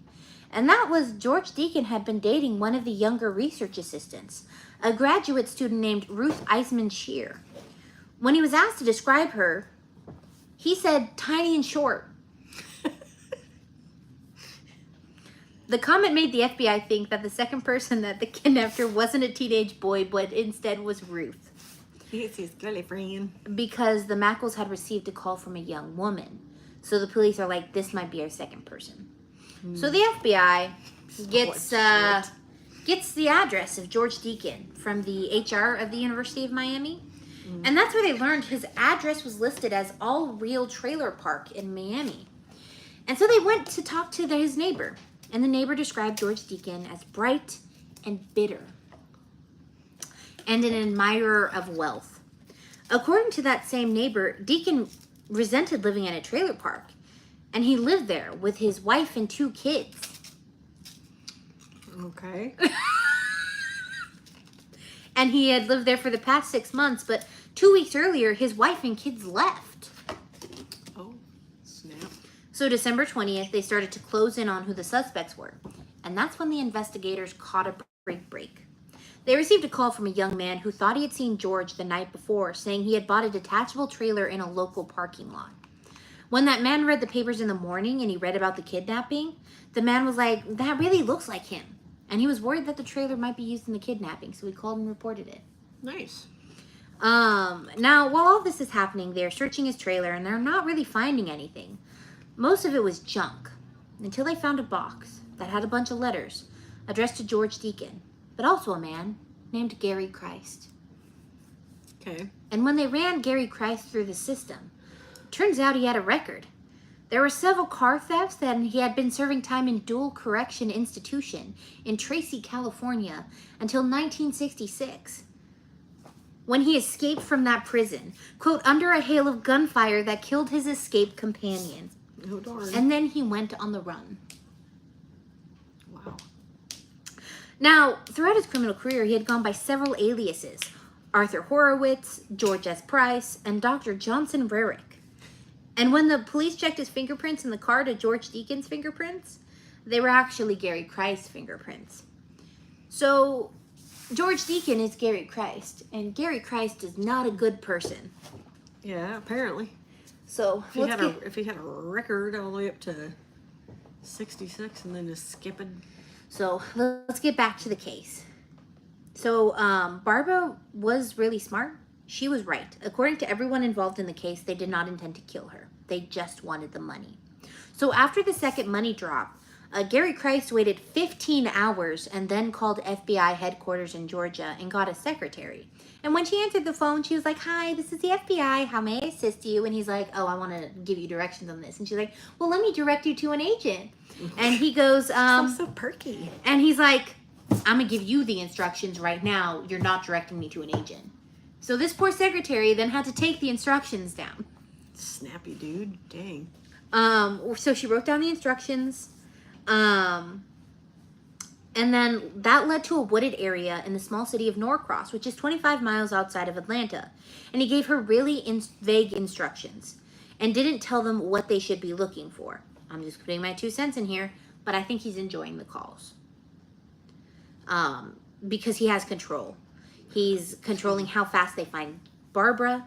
He had control over the secretary. Mm-hmm. It's just a matter of control for him. So moments later, the info gets passed to the agents, and they're rushing to the location. And when they arrived, they realized the vastness of the area. And the agents actually didn't believe they were going to find her alive because she'd been in the ground for 4 days. So they're looking in the woods. And they said she had 7 days before everything started going out. But they didn't believe them. Yeah, I wouldn't believe them either. So they're sitting around there looking because they don't know what to look for. Because he didn't tell them what to look for. He didn't plant a flag over her body. Or look for the tubes that were out of the ground. He didn't tell them any of that. He just said, "Here, go find her. This is where she's going to be." Scavenger hunt. So they're looking in the woods and they're looking for anything out of the ordinary. And suddenly an agent caught a glimpse of what appeared to be a flexible pipe sticking out of the ground. And he rushed over and began digging the earth up with his hands, calling for help from other agents. When they had dug 13 inches into the ground, they started to hear tapping coming from underneath them. Oh, listen to her. And they started digging faster until about 18 inches down, and they discovered the lid of a makeshift coffin. Nice. And the lid was airtight, so she could have never gotten out. It was so secure that they actually had to remove the screws because they couldn't just force it open. Oh, wow. So they heavily kept her in there. When they finally opened the box, they found Barbra Mackle very weak and dehydrated after 80 hours in that box. Wow. So Barbara was bundled up and taken to an ambulance where she was found to only have superficial injuries. Once she was cleared by medical personnel, she was loaded into her father's plane and flown back to Florida, where the family retreated. She got to spend Christmas with her family. In a statement to the press, Robert Mackle's brother, Frank, told reporters that Barbara was in, quote, good health and in good spirits, despite her ordeal, and she told her family that kidnappers were very considerate and that she was very well taken care of by a woman. Oh, wow. So like a mother. Yeah. Motherly figure then. She said that her main concern was that the family would be worried. Sweetheart, of course that's going to happen. You are their child. If you're not worried that your child was kidnapped, you need to get yourself an evaluation done. By the next morning, J. Edgar Hoover gave his comments on the kidnapping, and he stated that arrest warrants for Gary Christ and Ruth Eisman Shear for the kidnapping and attempted ransom of Barbra Mackle had been issued. And in his statement, Hoover noted that Christ had escaped from the dual correctionist institution, and the warden described him as a young man of superior intelligence. Ruth is described as a graduate student in the marine biology department and a native to El Hatillo, Honduras. And they were both described as armed and dangerous and a willingness to fire upon law enforcement officers if cornered. Which they said there was a little bit of an accent that kept coming in and out. Yes. See, I pay attention. In the following days, the FBI tracked Gary Christ's movements to West Palm Beach, Florida, where he stored his car in Albright West Palm Beach parking station on December 20th. He told the clerk he would return to get the car in 10 days, and there he went to the Dixie Market, and that's where he called the FBI office. That afternoon, they were able to track him to the D&D Marine Supply, where he rented a boat, the Orland Clipper, and set out along the coast in the direction of the Bahamas.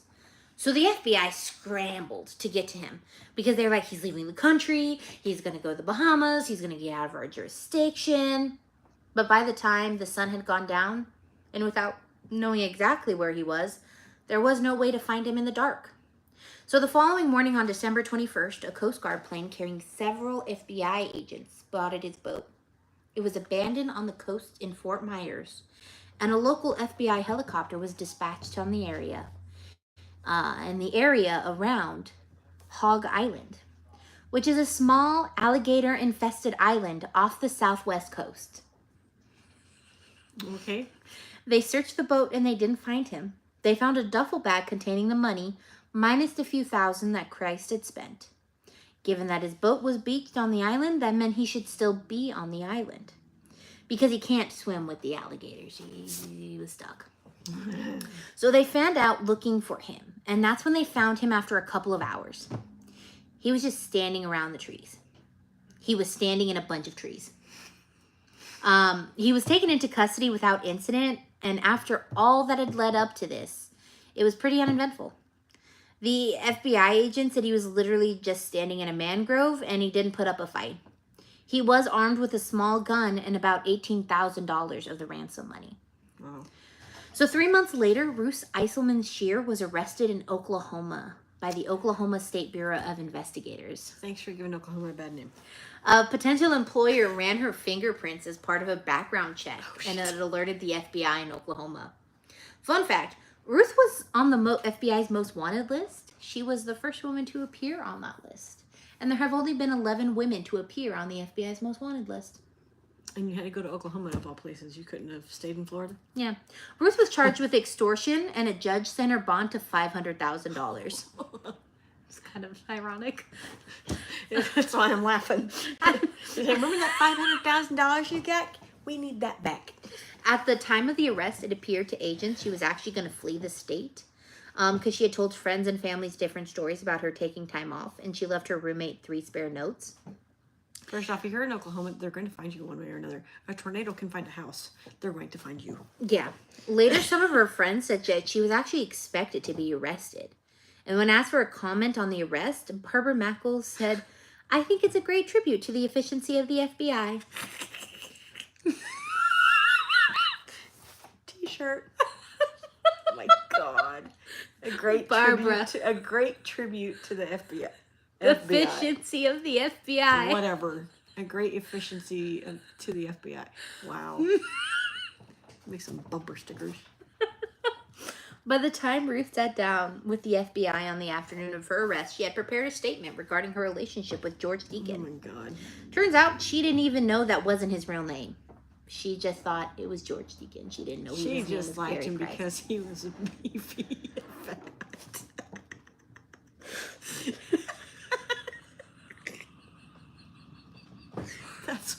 That's why she liked him. Beefy. He was beefy. She had prepared a We need to hurry statement. up and get the mics. It's Turn- kind of fun. Turns out she didn't even know his Noise. real name. She said that she had met while studying marine science in the University of Miami. And he had a good beard. And she was quickly fell in love with him. And after about a month or 2 of having a relationship, Christ told her, "I have an idea about the perfect crime. Are you in?" And she said, "I'm sorry, what?" And he said, if they could pull it off, we could have the money and run off together. She wasn't actually put off by this. And they began pouring the Miami... Where did it go? I don't know. Where did it go? It scrolled up. You arsehole. She's having issues. Right there. No.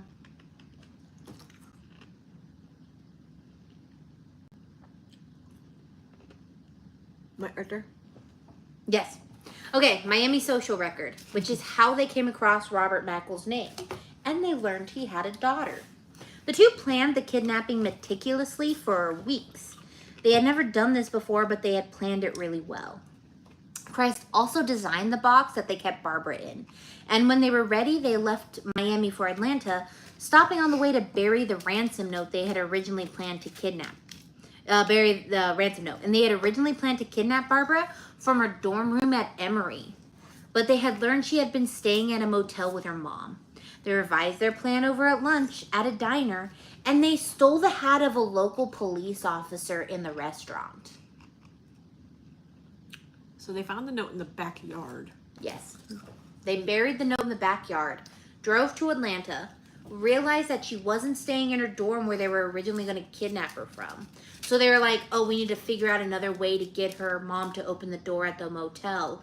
And then they stole a police officer's hat. So that should be like another charge, impersonating an officer. Mm-hmm. So, in a few days leading up to the kidnapping, Ruth and Christ watched Jane and Barbara, and that's when they learned about Stuart Woodward, and that's how they knew the kind of car he drove, and Christ knew he could use it in the ruse. So now Ruth explained that everything was going to a plan until the first night of the ransom drop, when police intervened, and the couple separated, and they stayed separated for a couple of hours. Ruth, a few hours later, returned to the car they had abandoned and was waiting for him to come back. But he never showed up. She thought he'd taken the money for himself and abandoned her. So she thought, I've been used. So she went back to Atlanta, got on a bus, and she took a bus as far as her money would take her, which would be Norman, Oklahoma, where she found work in a drive-in restaurant and took a room at a boarding house. The Sooner City? Really? Yeah. Okay. She just dipped. She didn't even call about where Barbara was. She just left and started a new life. Her arraignment was on March 7th, and Ruth told the judge, it's been a terrible feeling to see all the people out there, and you are all alone, and they're all against you. She was talking about the large crowd that had assembled outside the courtroom against her. Well, I'm so alone. Everyone doesn't like me. Because you did something stupid. So, after conferring with his client, Ruth's attorney told the judge, as you can see from her actions yesterday, the realization has finally come home to her that she's in a tough situation. I found her somewhat despondent.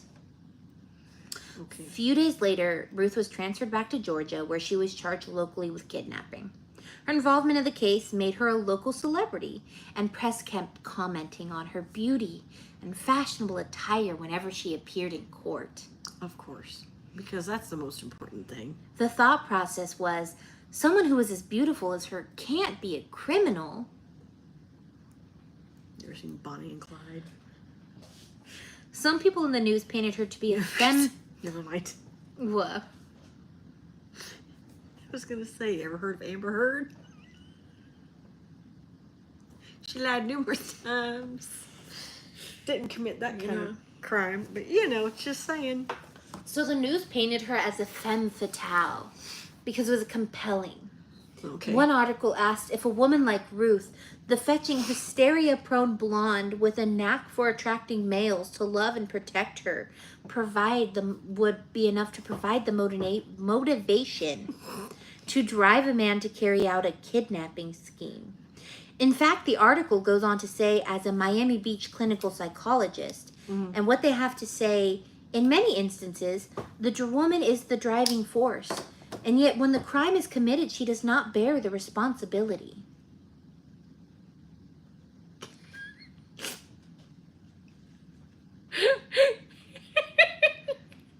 So now she is... She is just a victim? woman. Can we throat punch whoever said that? Well, it was an unnamed clinical psychologist. Again, find out who it was and just throat punch them. If they even existed. Oh my God. And so the trial date was set for June 9th. But when the trial date came, Ruth changed her plea to guilty of 1-count kidnapping and immediately began serving her 7-year sentence in the Georgia State Prison for Women. Ruth successfully petitioned for parole. Yeah, we can. We're women. We're just not going to pay. So she successfully petitioned for parole, and she was released from prison, and she was sent back to Honduras, and she receded from public spotlight. Gary Christ was not the same way, though. Gary Christ had little to say to the authorities, and in early March 1969, he pled not guilty to charges of kidnapping and kidnapping for ransom. Is he going to blame the other guy? Well, we'll get there. Is he going to blame his Gary alter Christ ego? is a wild man. Is we going to blame his alter ego? The plea was made with an attachment that it would be changed at a certain point pending a sanity hearing. So District Attorney Richard Bell told reporters his special plea means that his lawyers think Christ is unable to understand the charges against him. Now, between his arraignment and his sanity hearing in April... What is there not to understand? Why does he... you tell me he understands. Understands what? You kidnapped somebody for money because you were unhappy with the living situation that you and your wife and your kiddos were living in a trailer. Hey, dude, at least it's a freaking home. And then she left you for whatever reason, Mr. Beefy Fat Man. And then you have to build. Also, we never hear about his family ever again. Apparently, because they left. So there had to be something in the home life that made him want to do what he did. Well, they're stating he doesn't understand that what he did as kidnapping and burying her in her box wasn't wrong. That saying you need to give me $500,000 to get your daughter back isn't wrong. If that's the case, then, I mean... That's why they have sanity hearings. He don't need one. He knows what he did was wrong. He's just being stupid and acting like the victim. Like he don't know what he did was wrong. He knew what he did was wrong. It's like somebody picking their nose and flicking it at someone. I didn't do that. I didn't know it was wrong. Yeah, you did, because we watched you and it's recorded. You picked it, you flicked it, and it was wrong. You kidnapped her. You took the money. You ran because the cops caught you. It was wrong. So now between his arraignment and his sanity hearing in April, Gary Christ began a hunger strike in his cell in Decatur, Georgia. And this was because he claimed someone was trying to poison him. Billy Bob, you want my sandwich? The authorities believed the hunger strike was an attempt to be moved to a more escapable place. After 28 days of hunger strike, he collapsed from malnutrition and required intravenous feeding. And the sheriff said he does little but sleep. Wow. He stopped writing because he was a big writer in prison. Apparently. He stopped his writing in prison, but will wear nothing but a pair of underwear and shorts in his cell. Maybe it's his cell. Someone poisoned the water hole. His attempts to convince professionals of his mental illness were unsuccessful. You think? And he went on... not stupid. They're not dumb because they get paid to say that if you're crazy or dumb or not. Well, here's the thing. He went on trial mid-May, despite God. being evaluated by 10 different doctors. I hope all 10 were there. I really hope all 10 were there saying, he knew what he was doing. He knew what he was doing. He knew what he was doing. He knew what he was doing. He knew what he was doing. He knew. Just to hear him say it 10 times. The defense never called on any one of them to testify because no psychiatrist would call the defendant insane. He at least didn't try to pretend to be mentally ill. He just behaved like himself. An arrogant fast. Because Oh, wow. I don't think we've gotten to the cases where people are doing insanity hearings and they're trying to plead insanity and they they try to act crazy. But you can tell it's a sane person trying to act crazy to get an insanity plea. I have to point this out because ever since the whole trial with Johnny Depp I ever heard, I laugh because she'll sit there and she'll go to make this, all I can think about is Kate Moss and the stairs, and then all of a sudden you just see his attorney go, she fucking said it. She's fucked up. Come on, you can't. And her just sitting there trying to, no tears. There was no tears. There was nothing coming off of her face. But when she had a Kleenex in like that, you're like, oh, yep, crack cocaine on the stand. And nobody did anything. She's nuts. Mm-hmm. She's nuts. But he ain't stupid. And for them, and just to hear all 10 of them, I'd have them all raise their hand, stand in front of me and be like, is he insane? Unanimously, you all need to say yay or nay. And then you get a choir. No. So stupid. So he believed the system was rigged against him and in favor of those with wealth and power. He said, and I quote, I've offended the cartel that runs this country. In case you don't know, I'm in jail simply because I was overpowered. You're in jail because you kidnapped a girl. You're trying to play yourself as the victim.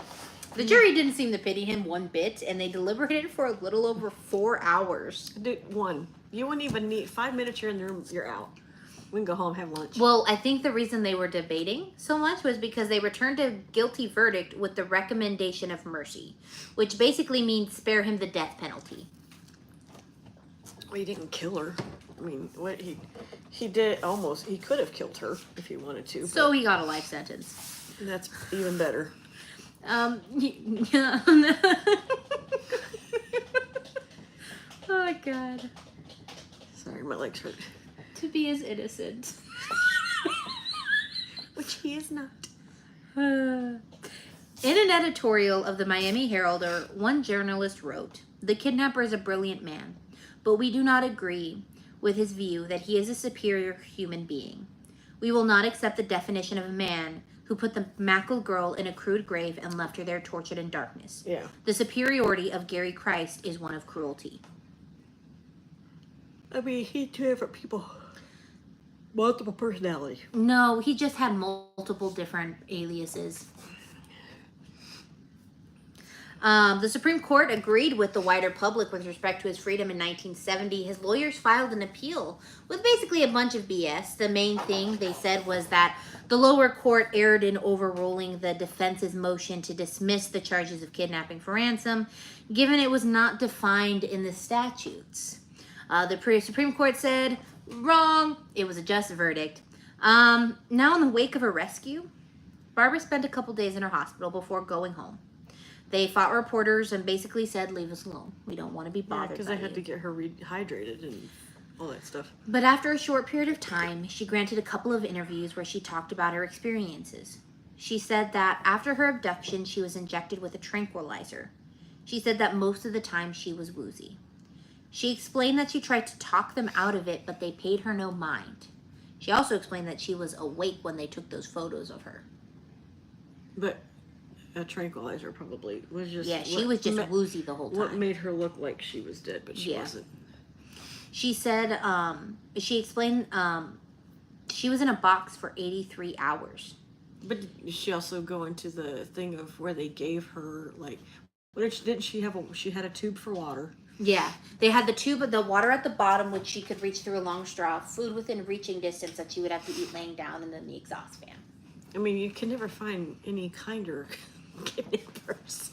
Well, I mean, making sure she's fed but and also water, that's just... What happened if Gary... That's ridiculous. Gary Christ just decided not to call him back, and Ruth didn't know that Gary didn't call the FBI to tell her her location? Yeah. What would have happened? She would have died there. Yeah, because they said she had 7 days, and by the time she'd have that 7th day... Exactly. She would have died there. What happened if the exhaust fan broke? Like the light? Well, didn't it go out, though? She shut it off to save the battery. And then when she went to go turn it on, the light flickered off. So what happened if the battery would have died early? Mm-hmm. And the exhaust fan died? She would have suffocated. So pretty much, I mean, Barbra ain't stupid either. Yeah. She's pretty smart at knowing when to turn things off and hopefully rationing the water and the food that was given to her. Yeah. I mean... So she sat in the box for 83 hours, and she said on the 4th day, when the FBI was looking, she heard the footsteps, and she thought the kidnappers had come back. Mm. And when she was pulled from the coffin by the FBI, the first thing she asked was, "How are my parents?" Aw. She said that when she looked around, almost all of the agents were crying or bawling. Aw. Because they thought they were going to find her dead. So when they found her alive, it was their mission to find her alive, so they could take her home. Because, again, you see because at where Walmart, where we work at, they have a wall by the front of the store by the restrooms showing the missing and exploited children. Yeah. You know, but watching live PD, they actually talk about the missing and exploited children, but some have been returned. Mm-hmm. And then, you know, of course, some they're still looking for or will find. But I'm glad that they have that put in place because of things like this. And then now you have the code Adam. And then you have the code, what is it, silver gray or something like that, or code silver. I think it's a code gray. For elderly people that you have dementia or whichever. But it's good that we have those things put in place, because if not, where would we be? We wouldn't be as knowledgeable, you know, on what to look for and things like that. I always joke if somebody kidnap me, they're gonna bring me back because I'm gonna play nothing but Disney music. If they kidnap, I would be given so many fun facts. I'd be like, you want to hear about this murder case? You want to hear about Fred and Rose West? I could give you all the information. Do you want to hear about Barbra? Barbra Mackle? Silver alert, that's what it is. And I would just annoy them with like true crime talk. They'd be like, where do you live again? We're just gonna take you home. But no, it's joking aside though. But again, it's good that we have those things put in place. Maybe we could find like the number or something, because this is a kidnapping. Yeah. Maybe there's like a phone number for people. I know in England there is a line for people to call, because I remember when we were talking about the Fred and Rose West case, when they started finding the bodies, people started calling the phone line to find if it was their missing people. Yeah. So she gave a few interviews and just became determined to move forward. 2 years after it happened, she partnered with a Miami Herald journalist and wrote a book on her kidnapping and said, "I'm no longer talking about my kidnapping. The book is called 83 Hours Till Dawn. I'm done. Peace out.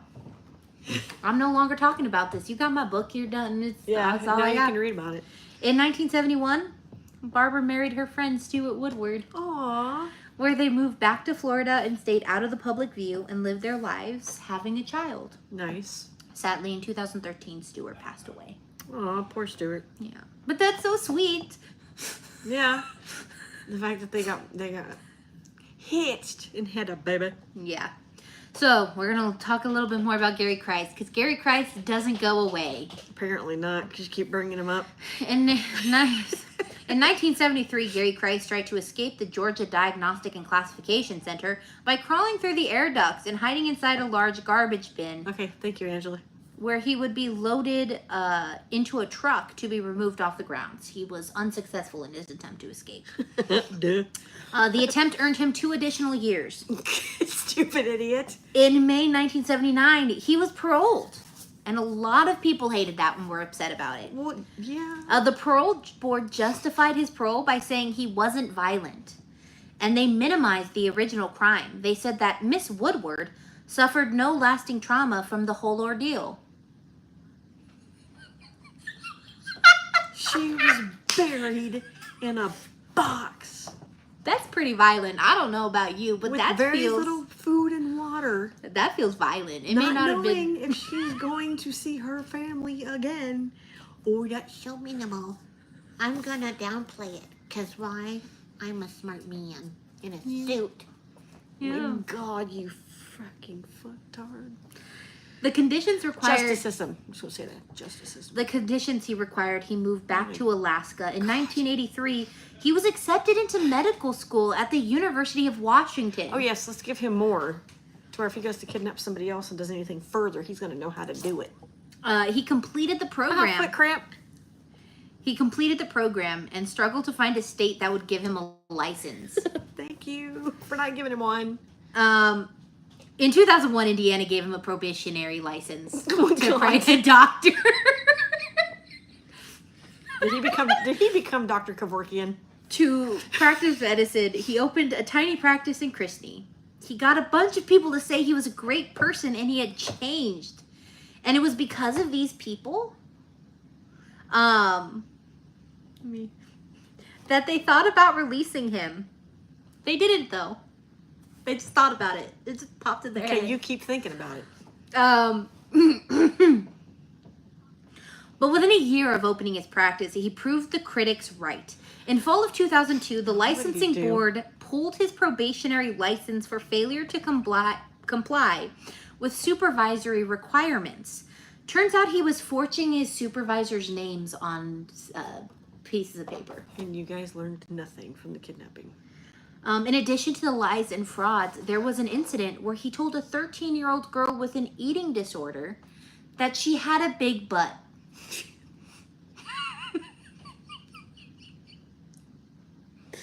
You lie. You never tell a woman she looks big. She has an eating disorder. How's she gonna have a big butt?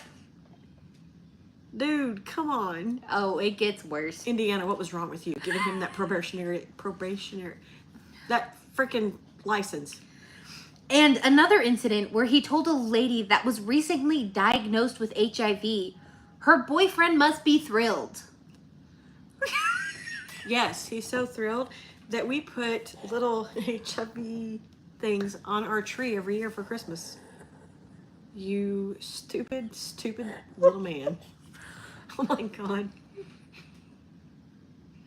We made an ornament. He was It also said proud parent, proud person of HIV. Oh my God. God. Stupid. he was also accused of SA by a patient. He fled the state before facing any prosecution. He was stripped of his license. About time. And he went back to Alaska, finding legal and illegal ways to make money. Oh my God. In March of 2006, U.S. Customs raided his boat in Point Clear and found 34 pounds of cocaine on his boat. He has a rap sheet about this long. Oh my God. Wow. Well, I mean, I'm not done yet with what they found. oh my God. They also found 4 South Americans who had paid him $6,000 each to smuggle them into the United States. Oh, jeez. So since they found this on his boat, they searched his Georgia residence and they found it abandoned, like he had been picked up and left. Well, of course, because he did. And hidden in the floor Oh no. was an 8-foot ladder down into the ground. He might be smart, but not smart. Yeah.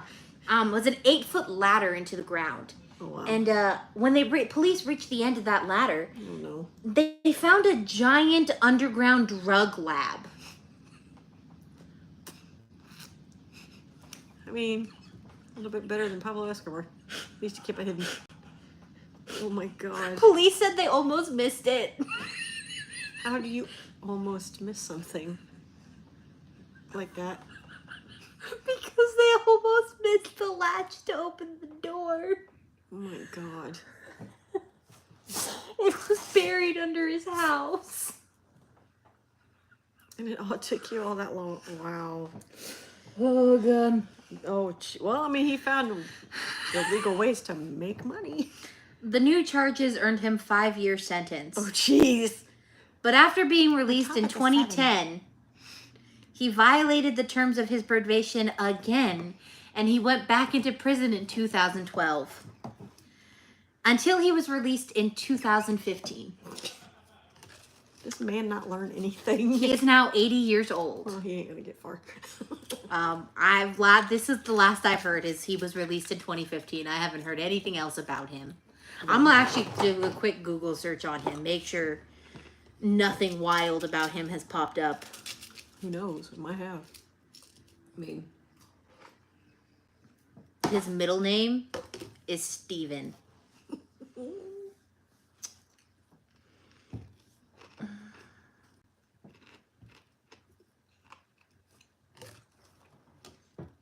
So that crime that he committed to get him sent back to prison was nope, that wasn't it. ow. Yeah, there's nothing else. He just disappeared off the face of the planet when he was released on July 2nd of 2015. Anything on his wife and kids? Nope. Oh, wow. I bet he was on some coke and they were imaginary. Maybe. Apparently, he was born in Washington State, grew up in Pelican, Alaska. Pelican. Yeah. Wow. Excuse me. So Gary Christ and the kidnapping of Barbra Mackle. Be careful, he's still out there. Unless he died. I would hate to say I hope And he's if you dead. run into him, give him a minute because he might have a walker. Yeah. Don't let him kidnap you. And that way you could just walk, a few inches ahead. So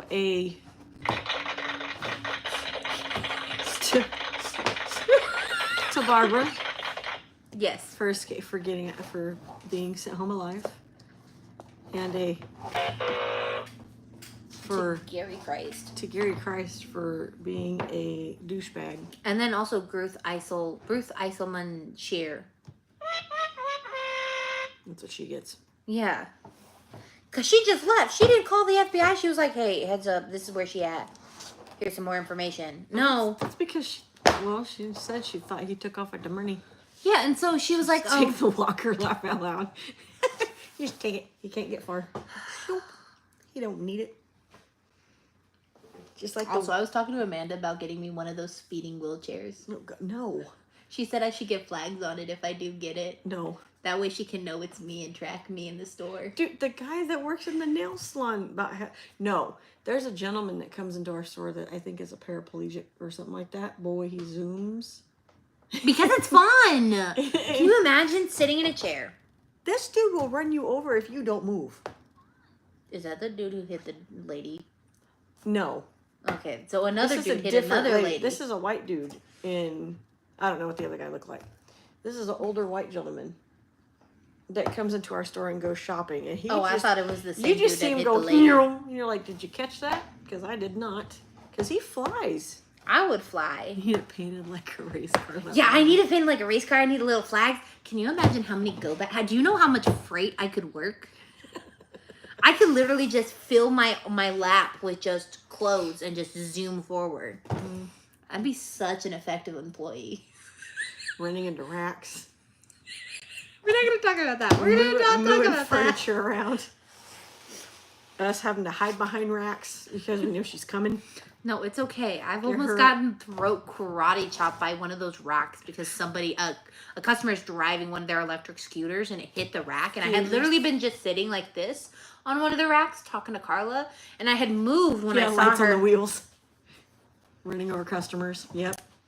Hey, if a customer deserves it, a customer deserves it. We're going to put a broomstick on each side. Goes the witch. And put a cardboard witch hat on the back. Yeah, no, me and Amanda were joking about that. You don't need one yet. Just like if you get a chairlift in your home, we'll come over and we'll make sure to put it. Decorations on. Yes. Yeah. Yeah. Put a pot of gold on it. And then as Halloween comes around, she's gliding around in her broom. And then make a sled for Christmas. Oh my God, you know what I need to get tomorrow? What? I need to get the peaches. I need to make peach pound cake. I promised them I'd make pumpkin bread and peach pound cake. Ooh, she heard that here, folks. She promised people something and she didn't do it. But I forgot. Also, I'm not supposed to technically have work tomorrow, so. Technically.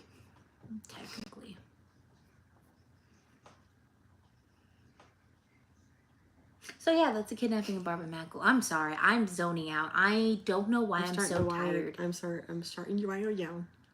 I'm starting to come down from all that, whatever that was in that box. I'm gonna tell Justin it did not taste good, and he's gonna look at me and be like, and that's why.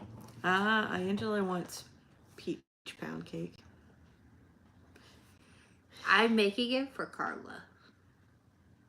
If I have extra, I'll give it to you.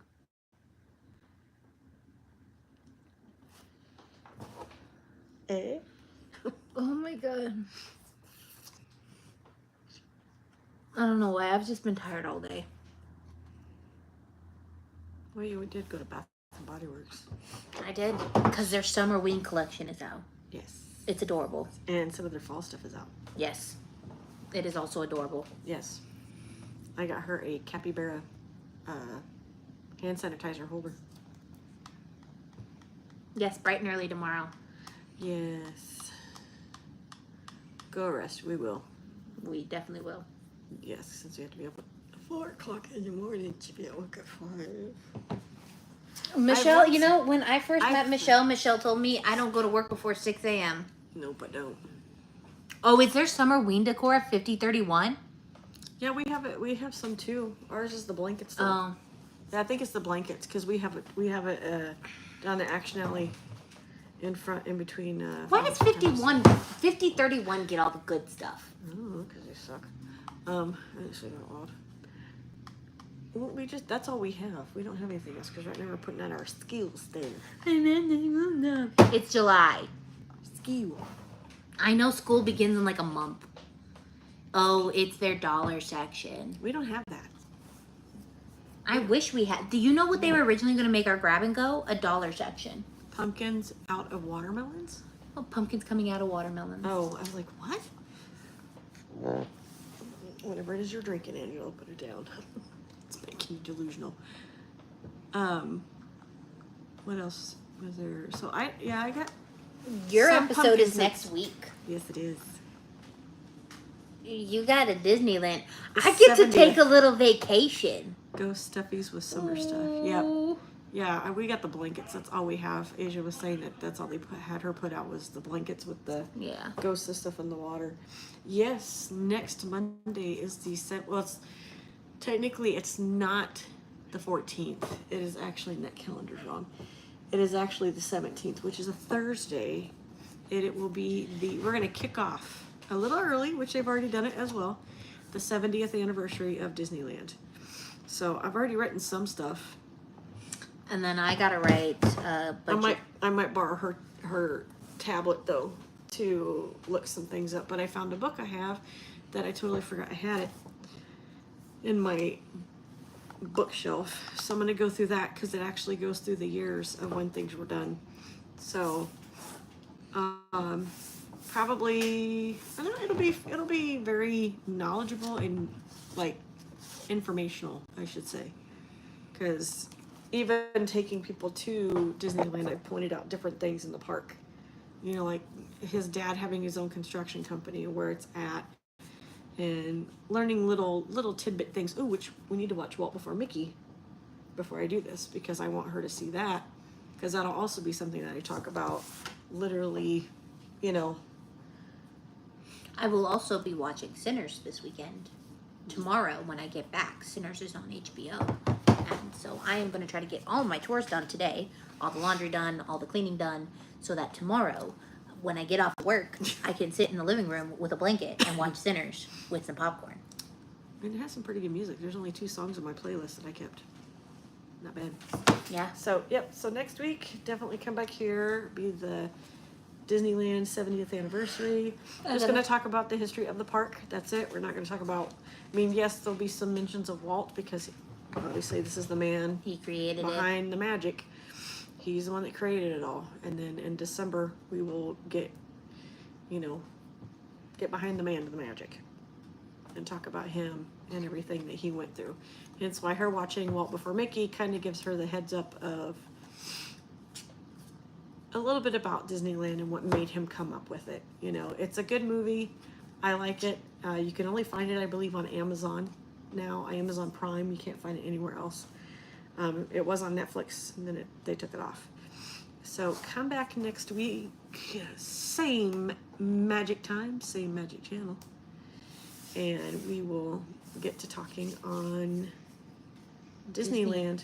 Yep, I'm going to see if I can find something to do the opening, so you're aware. That way we can kick it off that way, because I figure it would be nice to just have an opener, and then we'll start talking about the fun stuff. Yeah. We'll go into statistics, how much it was back then to compare how much it is now, what tickets were back then to what they are now, and I could even do a little budget thing for anybody that may want to know how much it costs to go, you know. So stay tuned, be ready for next week, next Monday. And I apologize to everybody that I did not do a video yesterday. I seriously forgot. I was so wrapped up in doing things around the house, I totally forgot. So I'll probably make it up to you guys and do one on Wednesday. Do like a little craft or work on something to make up for the one that I missed on Sunday. So you guys, who's doing all the laughing? Somebody's doing all the laughing. But, oh, I like the hearts and the laughies. Oh. Those are awesome. Those are awesome. So, yep, come back next week, guys, and we will get going. I All right, get a guys. little vacation. So, see you guys later. See you next week. Love you all. Thank you, Angela and Thomas, for being on here. See you mañana, I think both of you. Yes. So, love you guys. Have a good night. Bye. Bye.